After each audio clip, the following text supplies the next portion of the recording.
Summer வந்தாச்சு. What's your plan for this holiday? எங்க கிட்ட விட்டுருங்க, நாங்க பாத்துக்கிறோம். VGT Holidays. GT Holidays, South India's #1 travel brand. Vaithas cafe May 4 முதல் பாண்டி பஜாரில் புதிய உயர்தர சைவ உணவகம் உதயம். விதவிதமான இட்லி, முறுமுறு தோசைகள், அசத்தலான ஸ்நாக்ஸ் சாப்பிட சூப்பர் இடம் வைத்தாஸ் கஃபே. வைத்தாஸ் கஃபே பாண்டி பஜார் கார் பார்க்கிங் எதிரில்.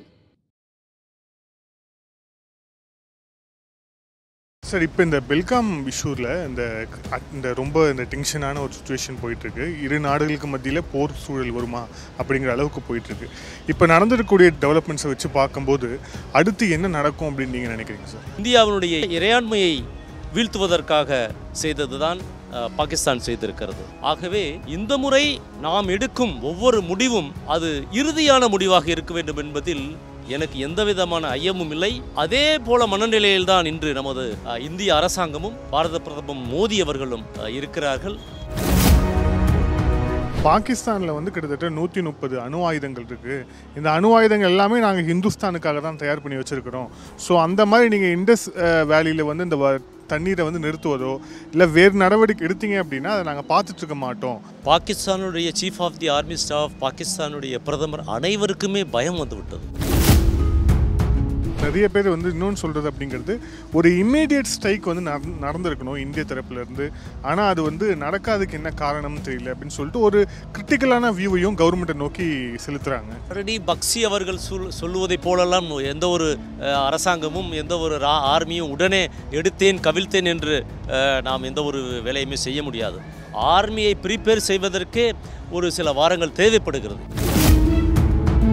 This is a right time to merge POK with India அப்படிங்கிற அந்த குரல்களும் வலுவாக எழுந்துட்டு இருக்கு அப்படிங்கிறத பார்க்குறோம். நீங்கள் என்ன நினைக்கிறீங்க, இதுதான் சரியான நேரம்? பாகிஸ்தான் ஆக்குபைடு காஷ்மீரில் இருக்கும் மக்கள் அவர்கள் பாகிஸ்தானிலிருந்து பிரிந்து நாம் இந்தியாவோடு இணைய வேண்டும் என்ற மனநிலையில் கடந்த சில ஆண்டுகளாகவே மிகப்பெரிய போராட்டங்களை நடத்தி கொண்டிருக்கிறார்கள். பாகிஸ்தான் மீது அட்டாக் செய்து POK நாம் இணைத்துக் கொள்ளலாம், பலுசிஸ்தானத்தையும் அதை லிபரேஷன் செய்யலாம். இந்திய எல்லையில் இருக்கக்கூடிய அசாதாரண சூழல் சம்பந்தமாக நிறைய கேள்விகள் இருக்கின்றன. அது தொடர்பாக நம்முடன் பேச இணைந்திருக்கிறார் முன்னாள் இந்திய ராணுவ அதிகாரி கர்னல் பாண்டியன் அவர்கள். அவரிடமே பேசுவோம். சார், இப்போ இந்த பெல்காம் இஷ்யூவில் இந்த ரொம்ப இந்த டென்ஷனான ஒரு சுச்சுவேஷன் போயிட்டுருக்கு. இரு நாடுகளுக்கு மத்தியில் போர் சூழல் வருமா அப்படிங்கிற அளவுக்கு போயிட்டுருக்கு. இப்போ நடந்திருக்கக்கூடிய டெவலப்மெண்ட்ஸை வச்சு பார்க்கும்போது அடுத்து என்ன நடக்கும் அப்படின்னு நீங்கள் நினைக்கிறீங்க சார்? அதாவது பாகிஸ்தானுடைய தீவிரவாத செயல்கள் கிட்டத்தட்ட 40-50 வருடங்களாகவே இருக்கிறது. இந்த சூழ்நிலையிலே நாம் கடந்த முறை இது மாதிரி பாகிஸ்தான் அட்டாக் செய்தப்போ சர்ஜிக்கல் ஸ்ட்ரைக் பண்ணோம். அது மட்டுமல்லாமல் சர்ஜிக்கல் ஸ்ட்ரைக் செய்து பாகிஸ்தானுடைய ஆக்குபைடு காஷ்மீரில் இருக்கும் தீவிரவாதிகளுடைய கேம்புகளை எல்லாம் டெஸ்ட்ராய் செய்தோம். ஆனால் இந்த முறை நிலைமை வேறு. என்னவென்றால் காஷ்மீரத்திலே ஒரு நிலையான ஆட்சியை நாம் ஏற்படுத்தி ஆஃப்டர் அப்ரிகேஷன் ஆஃப் ஆர்டிகல் 370 கடந்த 5-6 வருடங்களாக காஷ்மீரத்தில் மிகவும் ஒரு அமைதியான சூழ்நிலை நிலவுகிறது. காஷ்மீரத்தினுடைய எக்கனாமி மிகவும் அதிகமாக வளர்ந்து கொண்டிருக்கிறது. அது மட்டுமல்ல, இன்று உலகம் முழுவதும் இருக்கும் சுற்றுலா பயணிகள் இந்தியாவில் அனைத்து பகுதிகளிலிருந்தும் காஷ்மீரத்திலே சென்றிருக்கிறார்கள். நியர் அபவுட் 2 கோடி பேருக்கு மேல் அங்கே ஒரு சுற்றுலா பயணிகள் சென்று காஷ்மீரத்தினுடைய ஒரு எக்கனாமி மிக வேகமான ஒரு வளர்ச்சியை அடைந்து வருகிறது. நாம் இதுக்காக நாம் மிகவும் சிரமப்பட்டோம். பாரத பிரதமர் மோடி அவர்கள் காஷ்மீரத்தை வளர்ச்சி பெற்ற ஒரு மாநிலமாக ஆக்க வேண்டும் என்பதற்காக நிறைய சிரமங்களை அவர் எடுத்தார். இந்த மாதிரி நிறைய சிரமங்கள் எடுத்து நாம் ஒரு நல்ல அமைதியை திருப்பிக் கொண்டிருக்கும் நேரத்திலே பாகிஸ்தான் 26 நமது இந்து சகோதரர்களை சுட்டு வீழ்த்தி இருப்பது என்பது 140 கோடி இந்துக்களை சுட்டு வீழ்த்துவதற்கு சமமாகத்தான் நான் பார்க்கிறேன். இந்தியாவினுடைய இறையாண்மையை வீழ்த்துவதற்காக செய்ததுதான் பாகிஸ்தான் செய்திருக்கிறது. ஆகவே இந்த முறை நாம் எடுக்கும் ஒவ்வொரு முடிவும் அது இறுதியான முடிவாக இருக்க வேண்டும் என்பதில் எனக்கு எந்த விதமான ஐயமும் இல்லை. அதே போல மனநிலையில்தான் இன்று நமது இந்திய அரசாங்கமும் பாரத பிரதமர் மோடி அவர்களும் இருக்கிறார்கள் என்பதை நான் இங்கே சொல்லிக்கொள்ள விரும்புகிறேன். பாகிஸ்தானுடைய ரயில்வே அமைச்சர் வந்து ஒரு ப்ரெஸ் மீட்டில் வந்து பேசும்போது பாகிஸ்தானில் வந்து கிட்டத்தட்ட 130 அணு ஆயுதங்கள் இருக்குது. இந்த அணு ஆயுதங்கள் எல்லாமே நாங்கள் ஹிந்துஸ்தானுக்காக தான் தயார் பண்ணி வச்சுருக்கிறோம். ஸோ அந்த மாதிரி நீங்கள் இண்டஸ் வேலியில் வந்து இந்த தண்ணீரை வந்து நிறுத்துவதோ இல்லை வேறு நடவடிக்கை எடுத்தீங்க அப்படின்னா அதை நாங்கள் பார்த்துட்ருக்க மாட்டோம் அப்படின்ட்டு வந்து அவர் வந்து சொல்லியிருக்கிறார். ஸோ இதுக்கு உங்களுடைய ரியாக்ஷன்? அதாவது பாகிஸ்தானுடைய ரயில்வே மினிஸ்டருக்கு மட்டுமல்ல, பாகிஸ்தானுடைய chief of the army staff, பாகிஸ்தானுடைய பிரதமர் அனைவருக்குமே பயம் வந்துவிட்டது. ஏனென்றால் இங்கு இங்கே டெல்லியிலே 1-to-1 மீட்டிங்ஸ் நடந்து வருவதை பார்த்து அவர்களுக்கே ஒரு மிகப்பெரிய பயம், மிகப்பெரிய ஒன்று நடக்கப் போகிறது என்பதை அவர்கள் அறிந்து கொண்டார்கள். அந்த காரணத்தினால் ஏற்பட்ட அந்த மனநிலை தான் அவர்கள் வெளிப்படுத்துவது. நாங்கள் 130 அணு ஆயுதங்களை வைத்திருக்கிறோம் என்று சொல்வது.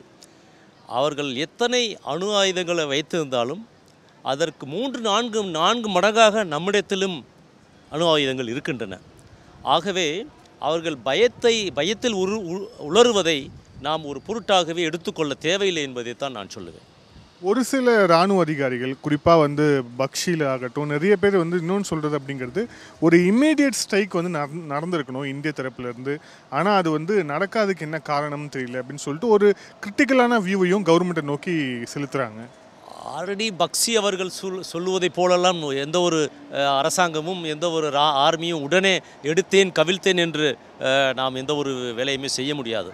ஆர்மியை ப்ரிப்பேர் செய்வதற்கே ஒரு சில வாரங்கள் தேவைப்படுகிறது. ஏனென்றால் ஆர்மி வந்து ஒரு சின்ன ஆர்கனைசேஷன் கிடையாதுங்க. மென் அண்ட் எக்யூப்மெண்ட்ஸ், வெப்பன்ஸ் எல்லாத்தையுமே வந்து ஒன்றாக இணைத்து செயல்படுவது தான் ஆர்மி. அப்பொழுதுதான் நம்மளுக்கு வெற்றி நிச்சயமாகும். ஆகவே ஒரு சில சொல்வதை நாம் பெரிதாக எடுத்துக்கொள்ள தேவையில்லை. நமது ஆர்மி, ஏர்ஃபோர்ஸ், நேவி மூன்றுமே வலுவான நிலையில் உள்ளது. மூன்றையுமே ஒரு சிங்க்ரனைஸ் பண்ணி ஒரு மிகப்பெரிய ஒரு தாக்குதலை ஏற்படுத்துவதற்கான எல்லா காரியங்களும் நடந்து கொண்டிருக்கிறது. அது எப்போ வேண்டுமானாலும் இருக்கலாம். அது இன்று வேண்டுமானாலும் இருக்கலாம், நாளை வேண்டுமானாலும் இருக்கலாம். ஆகையினால் நாம் ஒரு வலிமையான ஒரு தாக்குதலை நடத்தவிருக்கிறோம் என்பது மட்டும் கண்கூட தெரிகிறது. பாகிஸ்தான் ஆக்குபைட் காஷ்மீர் சம்பந்தமாகவும் நிறைய பேர் கேள்வி எழுப்பிட்டிருக்காங்க. This is a right time to merge POK with India அப்படிங்கிற அந்த குரல்களும் வலுவாக எழுந்துட்டுருக்கு அப்படிங்கிறத பார்க்குறோம். நீங்கள் என்ன நினைக்கிறீங்க, இதுதான் சரியான நேரமா? நான் காஷ்மீரத்திலே 3.5 ஆண்டுகள் வாழ்ந்தவன் என்ற முறையில் சொல்கிறேன். பாகிஸ்தான் ஆக்குபைடு காஷ்மீரில் இருக்கும் மக்கள் பாகிஸ்தானுக்கு எதிராக மிகப்பெரிய போராட்டங்களை நடத்தி கொண்டிருக்கிறார்கள். அவர்கள் பாகிஸ்தானிலிருந்து பிரிந்து நாம் இந்தியாவோடு இணைய வேண்டும் என்ற மனநிலையில் வந்து கடந்த சில ஆண்டுகளாகவே மிகப்பெரிய போராட்டங்களை நடத்தி கொண்டிருக்கிறார்கள். அது மட்டுமல்ல, சிந்துவிற்கும், சிந்து மாகாணத்திற்கும், பஞ்சாப் மாகாணத்திற்கும் மிகப்பெரிய போராட்டங்கள் இன்றும் நடந்து கொண்டிருக்கிறது. எதற்காக என்றால் இதே இந்தஸ் வாட்டருக்காகத்தான். ஆகையினால் இந்த ஒரு சூழ்நிலையானது எந்த காலத்திலும் நம்மளுக்கு கிடைக்கப் போவதில்லை. அதே போல் பலூச்சிஸ்தானத்திலும் Balochistan BLA Balochistan liberation army அவர்களும் பாகிஸ்தானுக்கு எதிராக மிகப்பெரிய போராட்டங்களை நடத்தி கொண்டிருக்கிறார்கள்.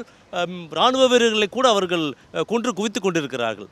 ஆகையினால் பாகிஸ்தானுடைய சூழ்நிலை 100% சரியான நிலை இல்லை இன்று. ஆகவே இது ஒரு மிகவும் அருமையான தருணம். நாம் பாகிஸ்தான் மீது அட்டாக் செய்து POK நாம் இணைத்து கொள்ளலாம், பலூச்சிஸ்தானத்தையும் அதை லிபரேஷன் செய்யலாம் என்பது என்னுடைய கருத்து. நன்றி சார். Political thank you for